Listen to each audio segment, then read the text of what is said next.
जय हिंद दोस्तों, कैसे हैं आप सभी। आशा करता हूं आप सभी बहुत अच्छे होंगे।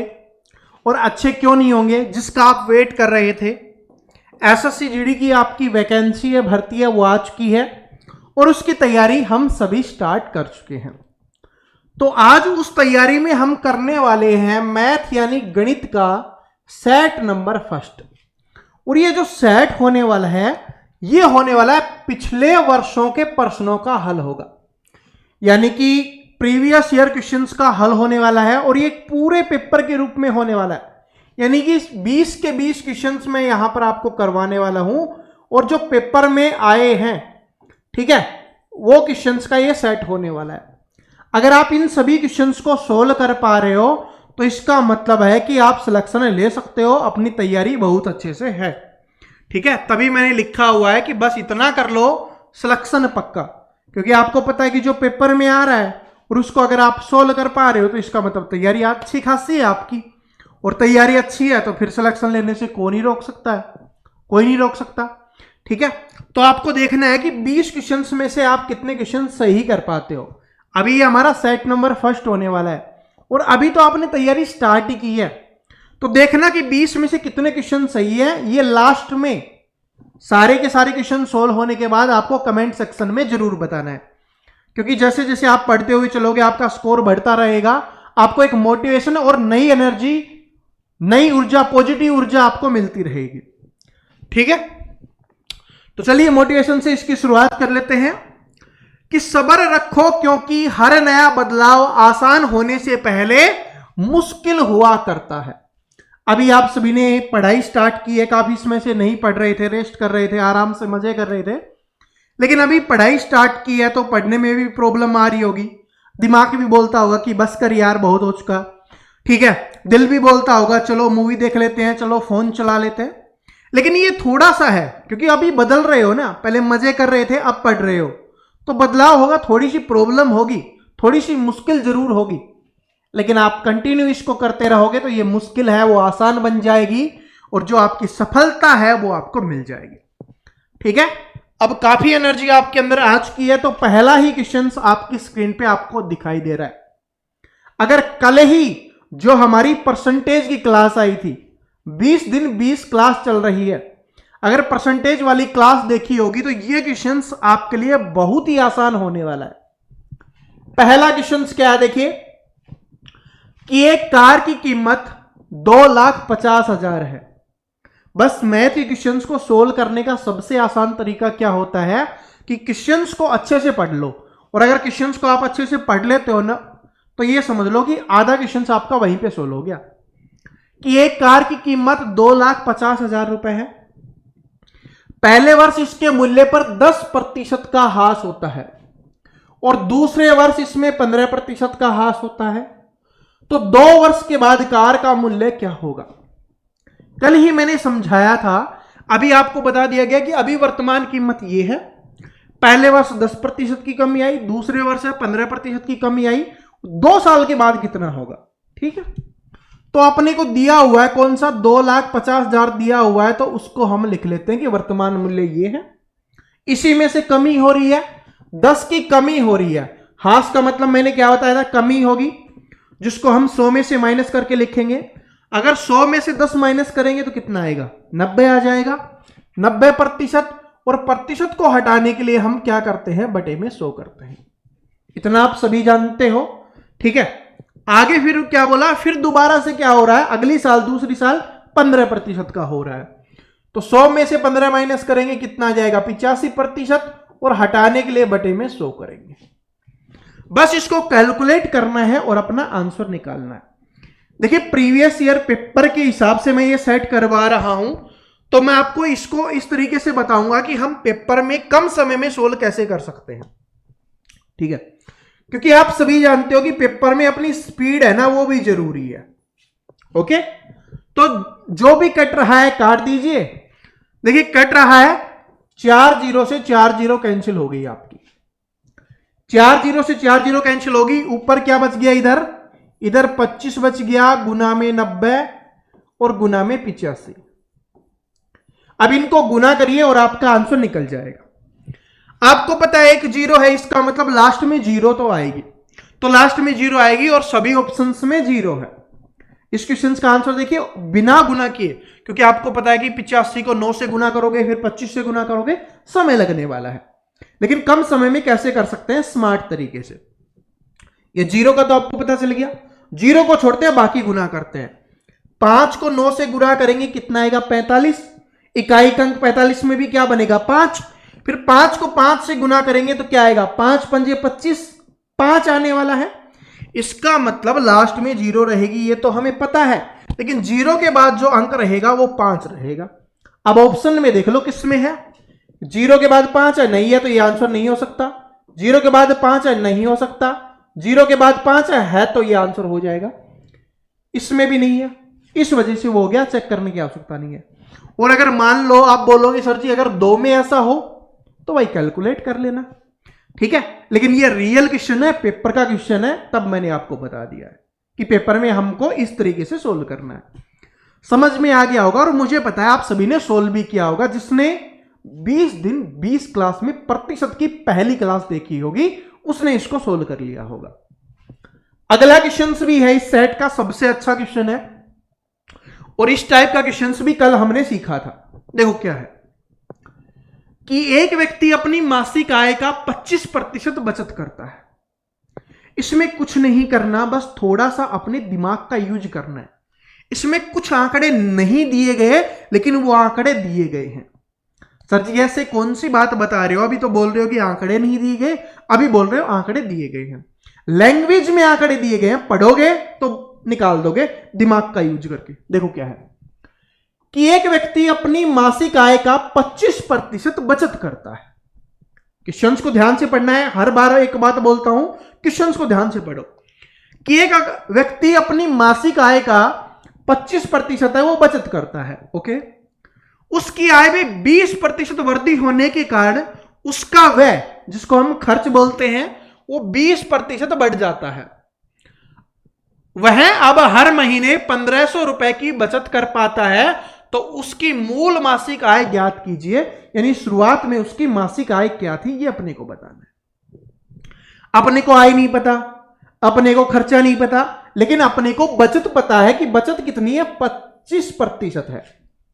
अब क्या चीज होती है, 3 चीज होती है, कल हमने भी जाना था।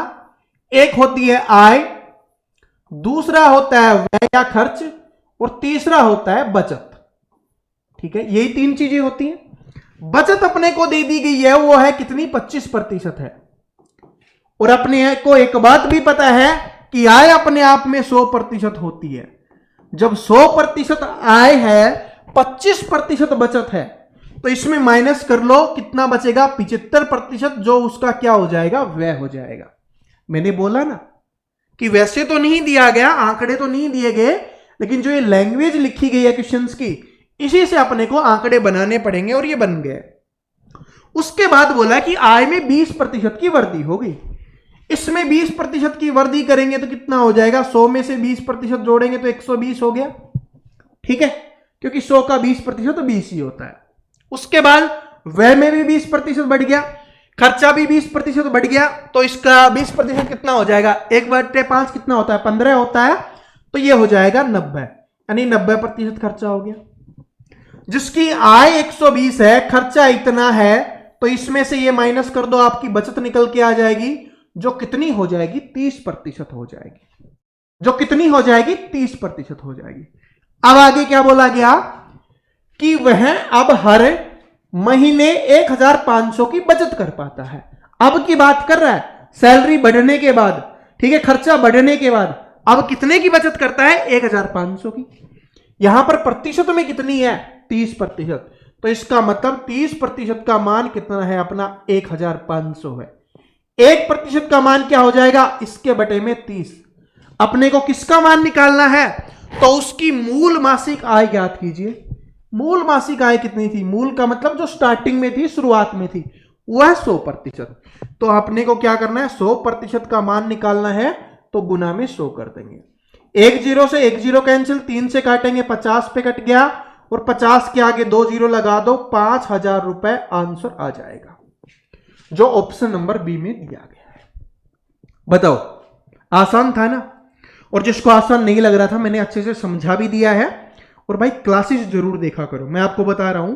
मैं एक चीज बता देता हूं, चलो क्वेश्चंस पे आगे बढ़े उससे पहले एक चीज बता देता हूं।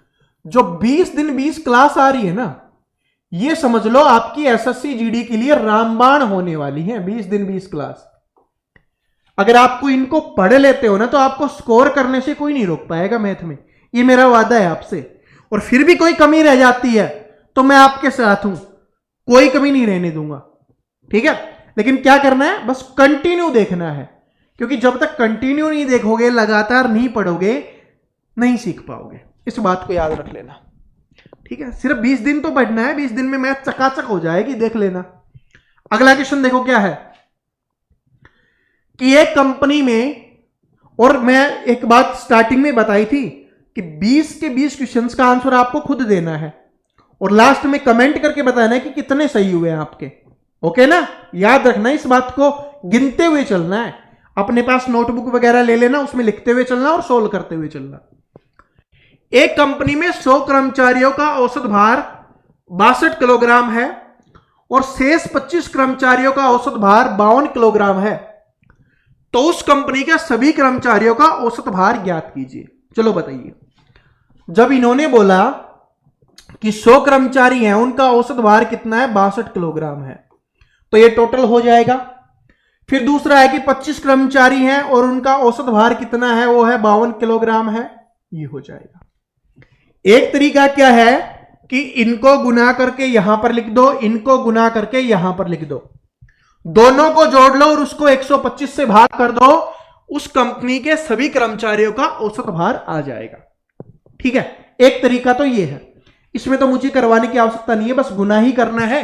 यहां पे गुना करो, जोड़ करो और भाग करो, आंसर निकल जाएगा।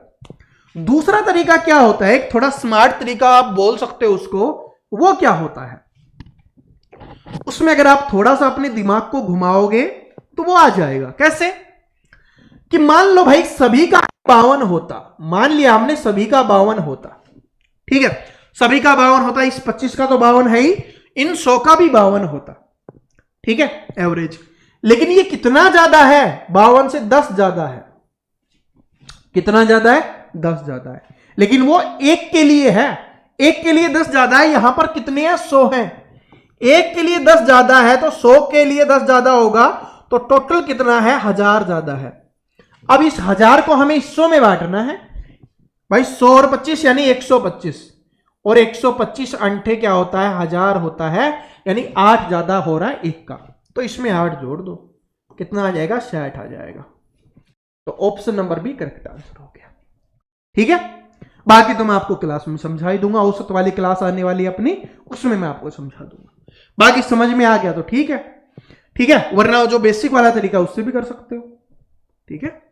समझ में आ गया ना, वैसे समझ में आया होगा, नहीं आया तो बता देता हूं भाई। मान लिया कि 52 कॉमन है, ठीक है, 10 ज्यादा हो रहा है यहां पे, ठीक है, एक का 10 ज्यादा हो रहा है, 100 का 1000 ज्यादा होगा। अब वो 1000 ज्यादा है, उसको किस में बांटना है, सभी में बांटना है, तो 125 है टोटल, 100 उधर है, 25 इधर है, 125 है, तो 125 में बांटेंगे तो ये एक का कितना पड़ेगा, 8 पड़ने वाला है। 100 से गुना करो 800, 25 अंठे कितना होता है, 200, तो कितना हो गया, 800 और 200 1000, ठीक है। तो ये आ गया 8, 52 तो ये था, 8 और जोड़ दो, कितना हो गया, 60 किलोग्राम, ये औसत वजन हो जाएगा। क्वेश्चन नंबर 4 देखिए, क्वेश्चन नंबर 4 कि राकेश 2530 प्रत्येक 2 घड़ियां बेचता है, पर 2 घड़ियां हैं वो बेचता है, यानी एक घड़ी है वो 2530 की बेचता है, तो उसे एक पर 15% का लाभ होता है, दूसरी पर 15% की हानि होती है, तो पूरे लेन देन में उसका अनुपातिक लाभ या हानि प्रतिशत ज्ञात कीजिए कि वो कितना होने वाला है, ठीक है, ये आपको बताना है। देखिए आप इसको ऐसे भी कर सकते हो कि इसमें बेचा गया है, इसका मतलब है कि 15 का लाभ हो रहा है, तो 100 में जोड़ के लिखेंगे तो ये 115 का मान हो जाएगा। 15% की हानि हो रही है, हानि है वो 100 में से माइनस करके लिखेंगे, यानी 85% का मान ये है। इधर से भी 100 का मान निकाल लेंगे, इधर से भी 100 का मान निकाल लेंगे, जो उन दोनों को जोड़ देंगे वो क्रय मूल्य आ जाएगा, इसको 2 से गुना करके जोड़ देंगे, विक्रय मूल्य आ जाएगा। फिर देख लेना लाभ या हानि हुई है, दूसरा तरीका क्या है कि भाई 15% का लाभ हो रहा है, इसका मतलब 15 प्लस का है, हानि हो रही है माइनस का है, प्लस माइनस माइनस हो जाएगा, 15 गुना 15/100। इस 15 से ये 15 कैंसिल हो गया, इधर से क्या बच गया माइनस 225/100, और इसको लगाओगे तो माइनस का 2.25 आएगा। माइनस का आता है तो हानि होती है, प्लस का आता है तो लाभ होता है। तो हानि हो रही है और 2.25 की हो रही है, तो हानि 2.25। ऑप्शन नंबर सी क्या हो गया, करेक्ट आंसर हो गया। ठीक है, क्वेश्चन नंबर 5 है, ये देखिए बहुत अच्छा है, बहुत अच्छा क्वेश्चन है, सोल्व करने की कोशिश कीजिए। और ये सेट का ये समझ लो कि अच्छा क्वेश्चन है, इस सेट का अच्छा क्वेश्चन है। सबसे अच्छा तो नहीं बोलूंगा क्योंकि सेट अच्छा है, ठीक है, जो हमारा ये प्रैक्टिस सेट है ये अच्छा है, लेकिन बताओ क्या है, बस ध्यान से पढ़ लो, वहीं से समझ में आ जाएगा। किसी वस्तु के मूल्य में 10% की कमी की जाती है, लेकिन वस्तु की दैनिक बिक्री में 20% की वृद्धि हो जाती है, तो दैनिक बिक्री में जो प्राप्तियों की शुद्ध प्रभाव क्या होने वाला है वो अपने को बताना है। ठीक है, और सभी में वृद्धि हो रही है, इसका मतलब तो क्या है, बढ़ेगा, कम तो होगा नहीं। चार ऑप्शंस में क्या है, वृद्धि है। ठीक है, समझ में आ गया, तो करो। 10% की कमी हो रही है, मान लेते हैं कि पहले क्या था भाई, 10 था। ठीक है, आप इसको 100 भी मान सकते हो, मानने में क्या 100 भी मान सकते हो, लेकिन कैलकुलेशन थोड़ी सी बड़ी हो जाएगी। 10 मान लेंगे, थोड़ी आसान हो जाएगी। ठीक है, कि भाई पहले क्या हो रही थी, 10 की हो रही थी। ठीक है, मैं थोड़ा यहां पर बड़ा लिख देता हूं ताकि आपको अच्छे से दिख जाए कि पहले क्या हो रही थी भाई, 10 की हो रही थी। ठीक है, अब क्या हो रहा है, 10% की कमी होगी, 10 का 10% 1 होता है, यानी अब क्या हो गया, 9 हो गया। 10 की हो रही थी, अब क्या हो गया, 9 हो गया रेट। लेकिन क्या हुआ, लेकिन वस्तु की बिक्री में 20% की बढ़ोतरी हुई, यानी रेट तो कम हो गया, लेकिन उससे 20% बिकना स्टार्ट हो गया। तो इसका मतलब है कि पहले अगर 10 बिकती थी, अब 20% ज्यादा बिक रही है। तो 10 का 20% कितना होता है, 2 होता है, तो इसमें आप जोड़ सकते हो 2, तो कितना हो गया, 12। पहले कितने का हो रहा था, गुना कर दो, पहले 100 का हो रहा था और 12 नहीं में, अब क्या हो रहा है, 108 का। कितना ज्यादा जा रहा है भाई, 8, और 8 100 पे ज्यादा जाता है, वो उतना ही प्रतिशत होता है। तो 8% की क्या हो जाएगी, वृद्धि हो जाएगी। यहां पर भी देख सकते हो, ये 100 था, ये 108 हुआ है, मतलब बढ़ाई है। अगर ऑप्शंस में कहीं आपको कमी वगैरह दिख जाए, ठीक है, लॉस वगैरह, हानि वगैरह दिख जाए, तो आप यहां पर देख सकते हो कि भाई पहले 100 थी और अब कितना हो रहा है, 108 हो रहा है, मतलब ज्यादा हो रहा है। ज्यादा हो रहा है तो वृद्धि, और कम हो रहा होता तो कमी। ठीक है, समझ में आ गया, बस ऐसे ही करना है। कुछ बोलेंगे सर जी प्रतिशत है, हम तो 100 से ही करेंगे, तो 100 से भी कर सकते हो। ये 100 हो जाएगा, ये 90 हो जाएगा, ये 100 हो जाएगा, 120 हो जाएगा। ठीक है, इसके अलावा यहां पर 2 जीरो लग जाएगी, इधर भी 2 जीरो लग जाएगी, 2 जीरो से 2 जीरो काट लेना, बाकी आप कर लेना। ठीक है, और छोटा करना चाहो तो और छोटा करके भी कर सकते हो, 50 भी कर सकते हो। फिर क्या आएगा भाई, 4/50 और गुना में 100% के लिए 50 दूनी 100, 4 दूनी 8 आएगा। ऐसे भी कर सकते हो, और कम करना चाहो 25-27 भी कर सकते हो, तो उससे भी आ जाएगा। ठीक है, 2 का अंतर, 2/25 गुना में 100, तो 25 चौके 100, 4 दूनी 8, ऐसे आएगा। रहने वाला सेम 8 है। ठीक है, कुछ भी मान सकते हो, इससे कोई फर्क नहीं पड़ेगा, क्योंकि कुछ स्टूडेंट के दिमाग में ये आ सकता है ना, सर जी जरूरी थोड़ी ना 10 ही माने, जरूरी थोड़ी ना 100 ही माने। जो मन करे आप मान सकते हो, आंसर आपका सेम रहने वाला, बस तरीका सही होना चाहिए। ओके, चलो अब अगले क्वेश्चन पे चलते हैं कि राम और लक्ष्मण एक कार्य को क्रम से 15 और 20 दिन में करते हैं। राम जी हैं और लक्ष्मण जी हैं, वो एक काम को 15 और 20 दिन में करते हैं। तो मैं यहां पर लिख लेता हूं, एक है हमारे राम जी, दूसरे कौन है, लक्ष्मण जी हैं, और वो काम को कितने दिन में करते हैं, ये करते हैं 15 दिन में और ये करते हैं 20 दिन में। ओके जी, आगे क्या बोला गया, यदि भरत, राम और लक्ष्मण साथ मिलकर काम करते हैं। अब तीनों भाई साथ आ चुके हैं, जिसमें भरत भी है, राम भी है, लक्ष्मण भी है, साथ मिलकर कार्य करते हैं, तो वो एक काम को 5 दिन में का पूरा कर सकते हैं। कितने दिन में करते हैं, 5 दिन में। अब तीनों आ गए, भरत जी भी आ गए हैं, प्लस में राम जी भी हैं, और साथ में उनके लक्ष्मण जी भी हैं। ठीक है, और ये तीनों मिलकर कितने दिन में कर देते हैं, 5 दिन में कर देते हैं। तो अपने को बताना है कि भरत को कार्य समाप्त करने में कितना समय लगेगा, ये आपने को बताना है। तो चलिए बताते हैं बिल्कुल ही आसान तरीके से। सबसे पहले क्या लेंगे, एलसीएम लेंगे, जो कितना आ जाएगा 60। इसको भाग देंगे, 4 आ गया, इधर से 3 आ गया, इधर से आ गया 12। ये क्या निकलता है, एक दिन में किया जाने वाला कार्य, या जिसको क्षमता या कैपेसिटी भी बोला जाता है। एक दिन में किया गया कार्य, क्षमता या कैपेसिटी। अब देखिए तीनों मिलकर हैं, एक दिन में 12 काम करते हैं। अगर तीनों मिलकर 12 काम करते हैं, उसमें से राम जी 4 काम करते हैं, लक्ष्मण जी 3 काम करते हैं। अगर इन दोनों को घटा दे तो हमारे पास किसका आ जाएगा, भरत जी का आ जाएगा। तो तीनों मिलकर 12 काम करते हैं, उसमें से घटा दीजिए, 4 ये कर रहे हैं, 3 ये कर रहे हैं, 7 काम कर रहे हैं। तो भरत जी कितने काम करेंगे एक दिन में, 5 काम करेंगे। पूरा काम कितना है, 60 है। पूरा काम है 60। जब एक दिन में 5 काम हो रहा है, तो 60 काम को पूरा करने के लिए कितने दिन का समय लगने वाला है, 12 दिन का समय लगने वाला है। कितने दिन का समय लगेगा, 12 दिन का समय लगेगा। समझ में आ गया, ये अपना आंसर हो जाएगा, ऑप्शन नंबर बी है। ठीक है, ऑप्शन नंबर बी। और देखिए मैं आपको ये जो पीडीएफ देने वाला हूं ना, उसमें आपको ये सॉल्यूशन भी दिखेगा। ठीक है, और इसके अलावा जो अपना आंसर है ना, इधर किधर कहीं पे आंसर भी दिख जाएगा आपको। ठीक है, ये भी दिख जाएगा।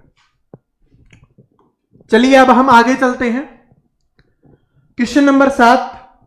और मुझे आशा है अभी तक आप सभी सारे क्वेश्चंस निकाल पा रहे होंगे और अपने स्कोर को भी काउंट कर रहे होंगे, क्योंकि लास्ट में काउंट करके कमेंट सेक्शन में भी तो बताना है कितने सही हुए हैं। फिर 20 दिन के बाद भी देखना है कि आपका स्कोर कितना इंक्रीज हुआ है, 20 दिन जो हमारी 20 क्लास आ रही है उसकी वजह से। ओके, देखो एक बाइक सवार 100 किलोमीटर की दूरी है, वो 75 किलोमीटर प्रति घंटा की चाल से तय करता है। औसत चाल 90 किलोमीटर प्रति घंटा प्राप्त करने के लिए बाइक सवार को अगले 1 घंटे तक किस चाल से चलना होगा। देखिए मैं आपको बता देता हूं, ये एसएससी जीडी 2023 में पूछा गया क्वेश्चन है, और ये बहुत ही अच्छे लेवल का क्वेश्चन था। क्या था, बहुत ही अच्छे लेवल का क्वेश्चन था, जिसमें काफी स्टूडेंट कंफ्यूज हो जाते हैं। ध्यान से पढ़ोगे, ध्यान से समझोगे, तभी आप इसका आंसर कर सकते हो। कैसे, देखिए कि एक बाइक सवार है, वो 100 किलोमीटर की दूरी तय करता है। फिक्स बता दिया गया है कि 100 किलोमीटर की दूरी तय करता है, और उसकी स्पीड कितनी है, 75 किलोमीटर प्रति घंटा है। भाई 100 किलोमीटर की दूरी तय करनी है, और 1 घंटे की स्पीड कितनी है, 75 किलोमीटर प्रति घंटा, यानी कि 1 घंटे में वो 75 किलोमीटर जा रहा है। इसका मतलब 1 घंटा तो उसको 75 किलोमीटर पार करने में लगे। उसके बाद जो 25 किलोमीटर बच गया, 25/75 1/3 60 का करेंगे तो 20 मिनट, यानी कि 1 घंटा 20 मिनट का समय उसको लगा है। क्या है कि 1 घंटा 20 मिनट का समय उसको लगा है। भाई 75 किलोमीटर तो 1 घंटे में चला गया, लेकिन जो 25 किलोमीटर और बच गया उसके लिए कितना लगेगा। भाई 1 घंटे में जब 75 जाता है तो 25/75 कर लो, 1/3 घंटे का 1/3 करोगे तो 20 मिनट, क्योंकि 1 घंटे में 60 मिनट होती है, तो इसलिए मैंने ये लिख दिया। आगे देखो, औसत चाल 90 किलोमीटर करनी है। औसत चाल कितनी करनी है, 90 किलोमीटर करनी है। तो बाइक सवार अगले 1 घंटे में उसको कितना चलना है, 1 घंटे में कितना चलना है। अब देखिए औसत चाल 90 किलोमीटर करनी है, इसका मतलब है कि 90 की एवरेज से चलना चाहिए उसको। 1 घंटा 20 मिनट तो उसको ये लगा, और 1 घंटा उसको और चलना है, तो टोटल वो कितना चलेगा, 2 घंटा 20 मिनट चलने वाला है। जब 1 घंटे में वो 90 किलोमीटर की एवरेज लानी है ना अपने को, 90 किलोमीटर प्रति घंटा, यानी कि 1 घंटे में 90 किलोमीटर जाना है, तो 2 घंटे में कितने जाएगा, वो 180 किलोमीटर जाएगा 2 घंटे में। और साथ में 20 मिनट में इसका तीसरा हिस्सा और कर लो, प्लस में 30 और जोड़ दो, इसका तीसरा हिस्सा कितना होता है, 30 ही होता है, यानी वो टोटल 210 किलोमीटर की दूरी तय करेगा। टोटल कितनी दूरी तय करेगा, 210 किलोमीटर की, जिसमें से 100 किलोमीटर की दूरी वो तय कर चुका है। तो अब उसको कितनी तय करनी है, 110। कितनी तय करनी है, 110 किलोमीटर की दूरी तय करनी है। और समय कितना है उसके पास, सिर्फ 1 घंटा।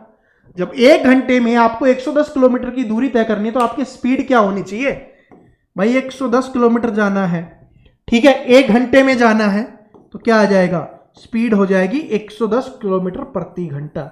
बस यही तो अपने को बताना था, तो option number A correct answer हो जाएगा। बहुत अच्छा क्वेश्चन था, मैंने आपको समझा दिया है, बिल्कुल तोड़ तोड़ के आपको समझा दिया है, ठीक है। फिर भी कोई प्रॉब्लम आती है ना, तो कमेंट सेक्शन आपके लिए खुला है, ठीक है।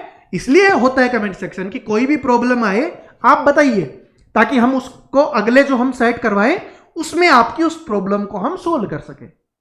क्योंकि हम यहां पर इसलिए ही पढ़ा रहे हैं कि आपको फायदा हो, आप सीखो और अपने पेपर में अपना सिलेक्शन लो। और अगर प्रॉब्लम रह जाती है और अगर आप सॉल्यूशन नहीं पूछोगे उसका, तो फिर वो प्रॉब्लम हमेशा रहेगी, पेपर में भी रहने वाली है, फिर दिक्कत हो जाएगी। अभी तो कोई दिक्कत नहीं है, अभी तो हम सोल्व करने के लिए आपके पास बैठे हैं, क्योंकि हमारा लक्ष्य है कि आपका सिलेक्शन करवाना, उसके लिए जो भी हमें करना पड़ेगा हम करेंगे, ठीक है। तो जो भी प्रॉब्लम है, कुछ भी हो, चाहे नोट्स चाहिए आपको, जो भी चाहिए, कमेंट सेक्शन में बताया करो, उसका सॉल्यूशन जरूर करेंगे। मैं आप सभी के कमेंट जरूर पढ़ता हूं, ठीक है। देखो ये वाला क्वेश्चन अभी हम नहीं कर रहे, मैं आपको बता देता हूं कि क्षेत्रमिति से 2 क्वेश्चन आते हैं, ठीक है, और इससे अभी हम नहीं पढ़ने वाले, इसको हम बाद में पढ़ेंगे, क्योंकि अभी पढ़ोगे कंफ्यूजन हो जाएगा, ठीक है। अभी कंफ्यूज नहीं होना, अभी हमारी 20 क्लास है, अभी मैं बताऊंगा तो समझ में नहीं आएगा आपको।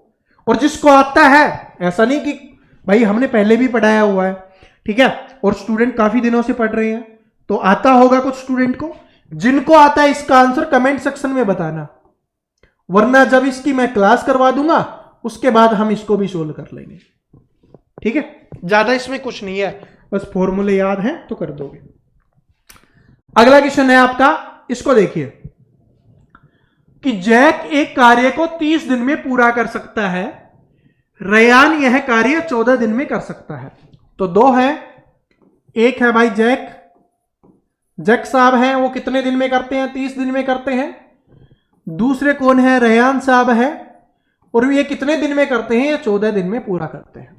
आगे पढ़िए क्या बोला गया, जैक ने अकेले ही कार्य शुरू किया, कितने दिनों के बाद रेयान ने उसके साथ जुड़ना चाहिए ताकि काम है वो 15 दिनों में समाप्त हो जाए। ओके, तो सबसे पहले इनका क्या ले लेंगे, एलसीएम लेंगे, जो कितना आ जाएगा, 210 आ जाएगा।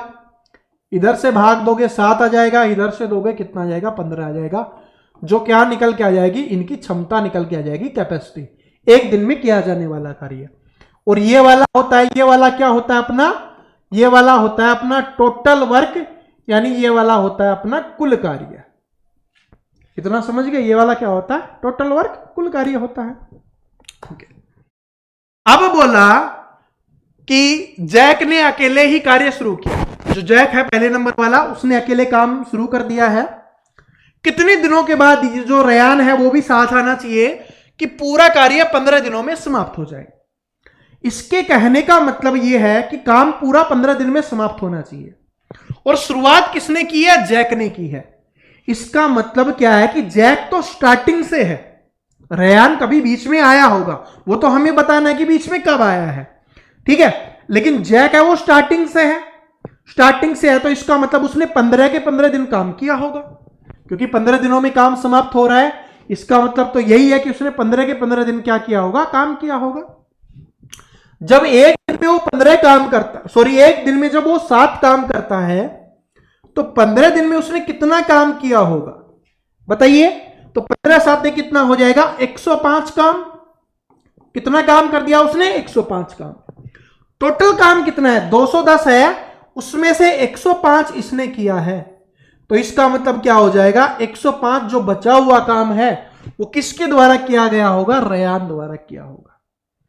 और रेयान एक दिन में कितना काम करता है भाई, ये काम करता है 15। जो आदमी एक दिन में 15 काम करेगा, 105 काम को करने में कितने समय लगने वाला है, ये बताइए। बताइए कितने दिन का समय लेगा वो 105 काम को करने में, ठीक है। बताइए कितना समय लेने वाला है। अगर नहीं कट रहा तो 5 से काट दो, 5 3 15, 5 से काटेंगे 21, 3 से काटेंगे 7 पे, और 15 7 कितना होता है, 105 होता है। इसका मतलब है कि उसने 7 दिन काम किया है। यह पता चल गया कि जो रेयान है उसने 7 दिन काम किया है। हमसे क्या पूछा है? जल्दबाजी में आंसर मत करना, आंसर गलत हो जाएगा। भाग के 7 दिन आंसर मत कर देना कि भाई 7 दिन, उसने सिर्फ 7 दिन काम किया है, लेकिन पूछा क्या गया है वो देखो। तो कितने दिनों के बाद रेयान को उसके साथ जुड़ना चाहिए? अब वो 7 दिन काम करता है, टोटल काम 15 दिन में होता है, टोटल काम 15 दिन में होता है, जिसमें से 7 दिन वो काम करता है, इसका मतलब वो 8 दिन के बाद जुड़ा है। तो यही बोला गया है कि कितने दिनों के बाद जुड़ना चाहिए? 8 दिनों के बाद जुड़ना चाहिए। ऑप्शन नंबर बी क्या हो जाएगा? इसका करेक्ट आंसर हो जाएगा ऑप्शन नंबर बी। जल्दबाजी करोगे 7 आंसर कर दोगे और वो गलत हो जाएगा। क्या हो जाएगा दोस्तों? वो गलत हो जाएगा। 7 दिन उसने काम किया है, ये हमसे नहीं पूछा कि उसने कितने दिन काम किया है। अगर हमसे ये पूछा होता कि जो रेयान साहब है उसने कितने दिन काम किया है, तब तो हम 7 लिख देते, ठीक है। लेकिन ये पूछा कि कितने दिनों के बाद उसको जुड़ना चाहिए, तो भाई 7 दिन काम किया उसने, सिर्फ टोटल दिन 15 दिन काम हो रहा है, जिसमें से 7 माइनस कर दो तो कितने दिनों के बाद जुड़ा? वो 8 दिनों के बाद। दोनों तरीके से पूछता है, ये पूछा गया है और आपसे पूछा कैसे जा सकता है? भाई कितने दिन काम किया, तो 7 हो गया। कितने दिनों के बाद लगा? 8 दिन के बाद। ओके, समझ में आ रहा है ना?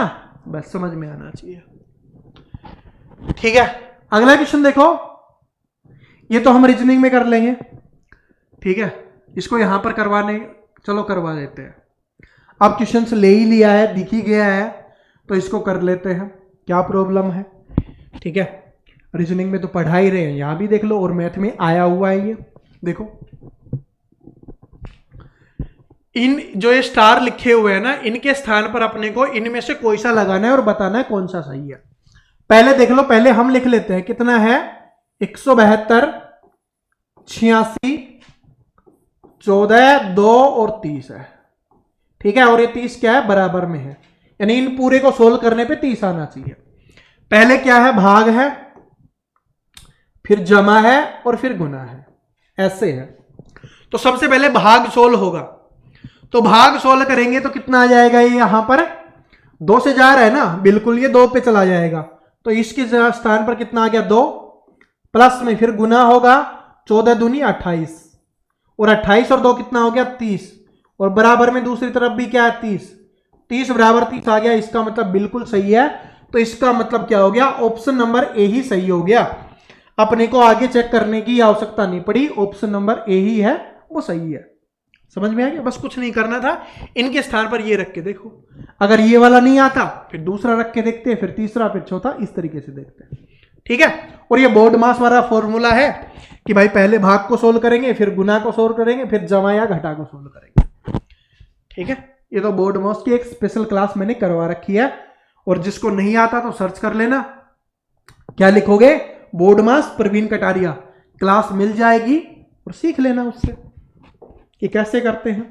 देखो ये वाला कि 16, 26 और 32 का चतुर्थ अनुपाती ज्ञात कीजिए।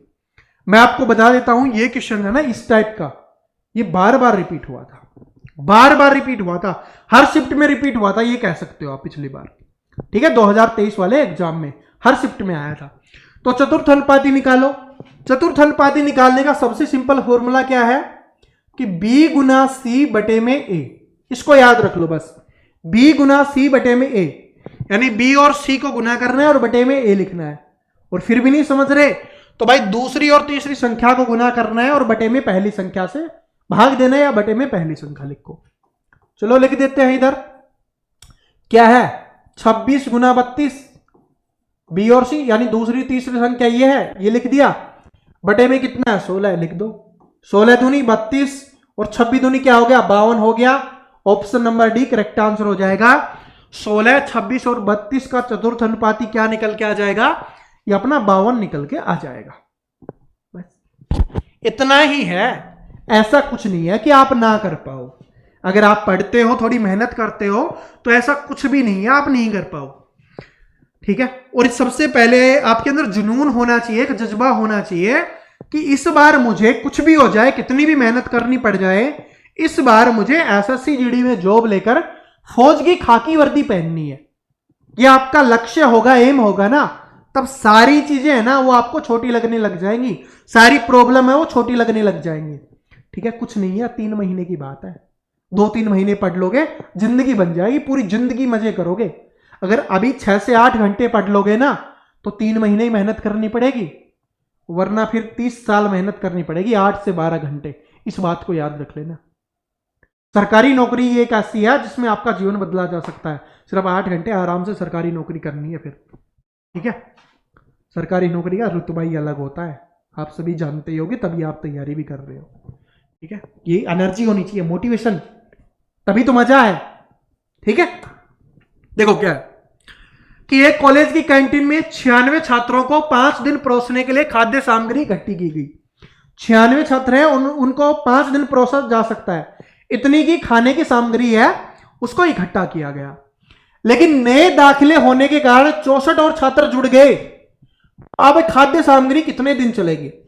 वैसे तो क्वेश्चंस बहुत ज्यादा हार्ड नहीं है, आराम से कर सकते हो, लेकिन स्टूडेंट इसमें छोटी सी गलती कर देते हैं, उससे गलत हो जाता है। देखो क्या है, आपको बताया गया है भाई 96 छात्रों के लिए 5 दिन का है, इसका मतलब टोटल है वो इतना खाद्य सामग्री है।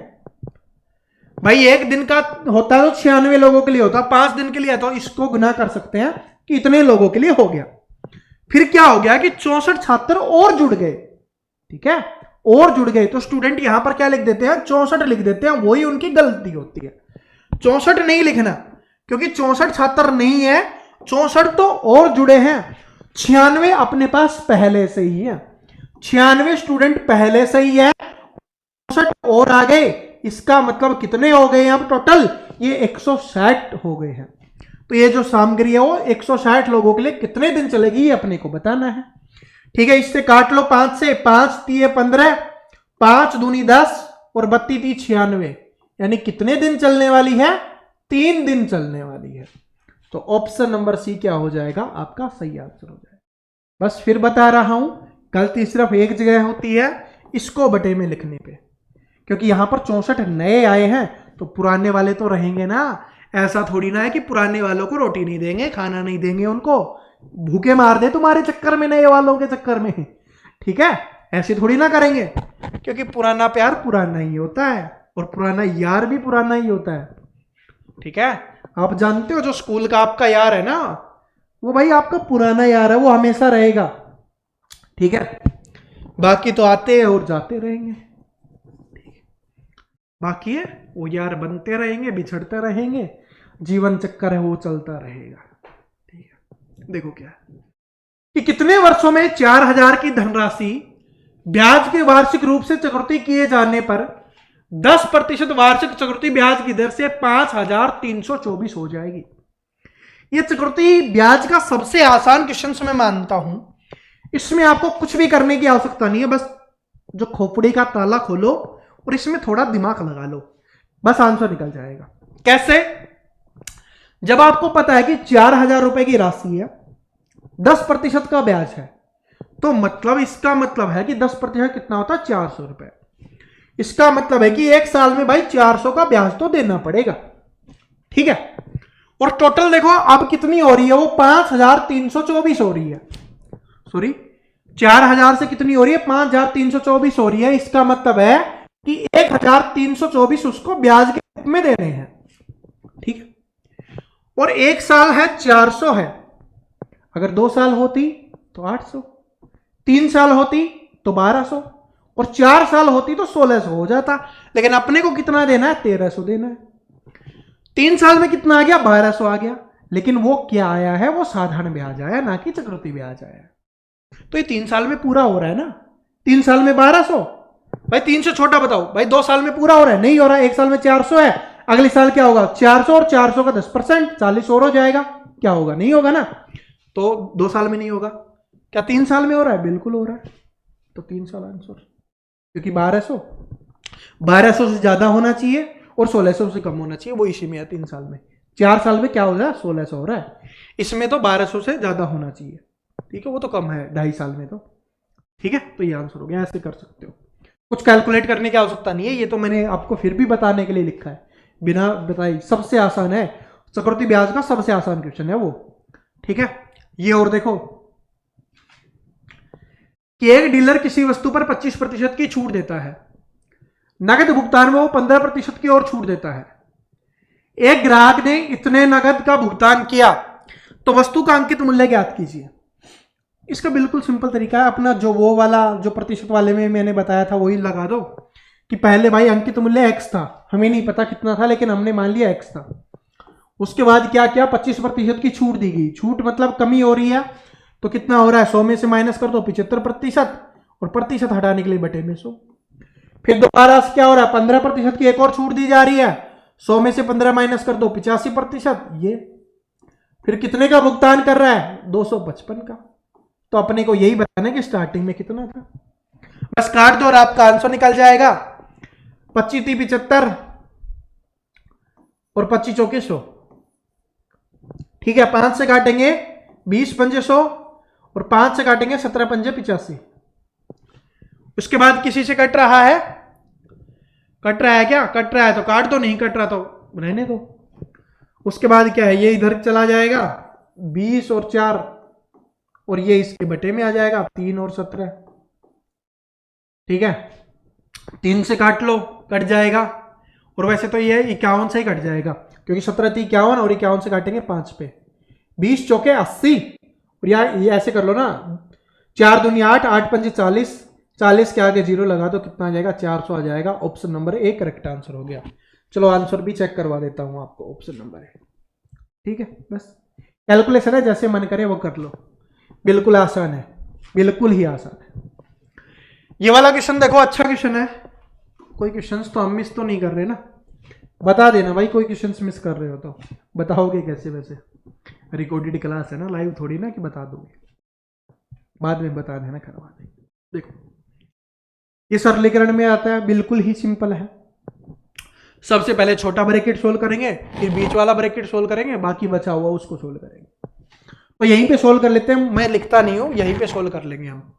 ठीक है, देखो कि भाई एक में से क्या है कि एक में से 0.6 माइनस करेंगे तो कितना बचेगा, 0.4 बचने वाला है, 0.4 बचने वाला है। तो इस पूरे को सोल्व करने पे कितना आ रहा है, 0.4। तो इधर से कितना है, अभी ये देखिए बीच वाले ब्रैकेट को सोल्व कर रहे हैं, 1/5 प्लस में 0.4 है, कितना है 0 है। इसको हम 4/10 लिख सकते हैं, 4/10 लिख देंगे, 2 दूनी 4, 2 पंजे 10, यानी 2/5 भी लिख सकते हैं। तो यहां पर हमने 2/5 लिख दिया। अगर 2/5 क्यों लिखा हमने, क्योंकि भाई इधर भी 5 है तो ऊपर वाला जुड़ जाएगा, नीचे 5 रहने वाला है। 2 और 1 कितना हो गया, 3/5। इस पूरे को सोल्व करने पर कितना आ गया, 3/5 आ गया। यानी अपना ये पूरा सोल्व हो गया है और इसके स्थान पर कितना आ गया, 3/5 आ गया। इधर से कितना है, 1/8 है, माइनस में कितना आ गया, 3/5 आ गया अपना। एलसीएम ले लीजिए, कितना आ गया 40, 8 पंजे 40 तो 5 लिख देंगे, 5 अंठे 40, 8 आ गया और 8 को 3 से गुना करेंगे, कितना आ गया 24।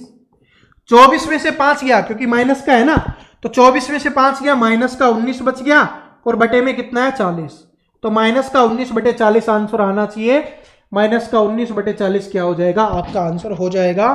और आंसर भी मैं आपको चेक करवा देता हूं। क्या समझ में आया, और समझ में क्या आना था, इसमें तो कैलकुलेशन ही करनी थी। बस ये समझ लो, पहले छोटी ब्रैकेट को सोल्व करते हैं, फिर बीच वाली ब्रैकेट को सोल्व करते हैं, फिर बड़ी ब्रैकेट है तो उसको सोल्व करते हैं।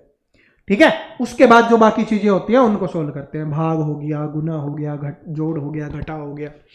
इसके नीचे एक क्वेश्चन और है, ये वाला है ट्रेन का। इस बार भाई ट्रेन वगैरह से इनसे अच्छे क्वेश्चंस आए थे तो अपने को भी अच्छे से पढ़ना है, इसलिए सेट में इसको भी रखा है क्वेश्चन को। ठीक है, देखो बस अब ज्यादा नहीं, 4 ही क्वेश्चन है, 17, 18, 19 और 20। तो यहां तक क्लास देखिए ना, तो चारों क्वेश्चन को सोल्व करना, लास्ट में कमेंट करना है। ठीक है, 20 दिन के बाद स्कोर बढ़ना है, और कितना बढ़ता है ये 20 दिन के बाद ही पूछूंगा। ठीक है, 20 दिन के बाद जो प्रैक्टिस सेट लेके आएंगे ना, लाइव लेके आएंगे, ठीक है, तो उसमें बताना फिर कि सर जी फिर तो डेली स्कोर ही बढ़ाना है अपना। और एक ऐसी चीज करने वाला हूं जो एसएससी जीडी के लिए पूरे यूट्यूब पर कितनी भी बड़ी कंपनियां हो उन्होंने भी अभी तक नहीं किया, मैं आपके लिए कर रहा हूं। ठीक है, तो बस साथ देना, विश्वास रखना। क्या विश्वास रखना है कि इस बार सर हमारा सिलेक्शन करवा देंगे, और सिलेक्शन के लिए जो भी चाहिएगा, मैंने अपने सारे कोर्स वगैरह बंद कर दिए हैं ऑफलाइन ऑनलाइन जो भी था सब कुछ बंद कर दिया है। कुछ नहीं करना, कहीं पे भी ध्यान नहीं है, सिर्फ आपके ऊपर ही ध्यान है कि इस बार सबसे ज्यादा सिलेक्शन देने हैं और जो कर सकते हैं वो करना है। ठीक है, देखो कि 90 मीटर लंबी ट्रेन एक 210 मीटर लंबे प्लेटफॉर्म को 20 सेकंड में पार करती है, तो ट्रेन की चाल क्या होगी? बिल्कुल ही आसान है। देखो क्या है, 90 मीटर ट्रेन है, अगर ट्रेन है प्लेटफॉर्म को पार करती है तो खुद की लंबाई को और साथ में प्लेटफॉर्म की लंबाई को पार करती है। 210 मीटर क्या है? लंबा प्लेटफॉर्म है। 90 मीटर लंबी क्या है? ट्रेन है। तो इसका मतलब 300 मीटर को वो पार कर रही है। कितने सेकंड में पार करती है? 20 सेकंड में। तो 20 सेकंड में पार करती है तो कितना आ जाएगा? 15 मीटर पर सेकंड क्या आ जाएगी? इसकी स्पीड आ जाएगी। तो हमसे क्या पूछा है? ट्रेन की चाल ही पूछी है, तो वो आ जाएगा 15 मीटर पर सेकंड। लेकिन अब आप सोचोगे सर जी ये तो ऑप्शन में नहीं दिखाई दे रहा, तो ये है मीटर पर सेकंड। ऑप्शंस में क्या दिया हुआ है? किलोमीटर प्रति घंटा। तो मीटर पर सेकंड को हमें किलोमीटर प्रति घंटा में बनाना है, छोटे को बड़े में बनाना है तो बड़े से गुना करेंगे। ये ट्रिक मैंने आपको बताई हुई है। तो 15 को क्या करेंगे? 18/5 से गुना कर देंगे। अगर छोटा बनाना होता 5/18 से गुना करते, बड़ा बनाना है 18/5 से गुना करेंगे। याद रखने का तरीका क्या है? बड़ा बनाना है तो ऊपर बड़ा आएगा और छोटा बनाना है तो ऊपर छोटा आएगा।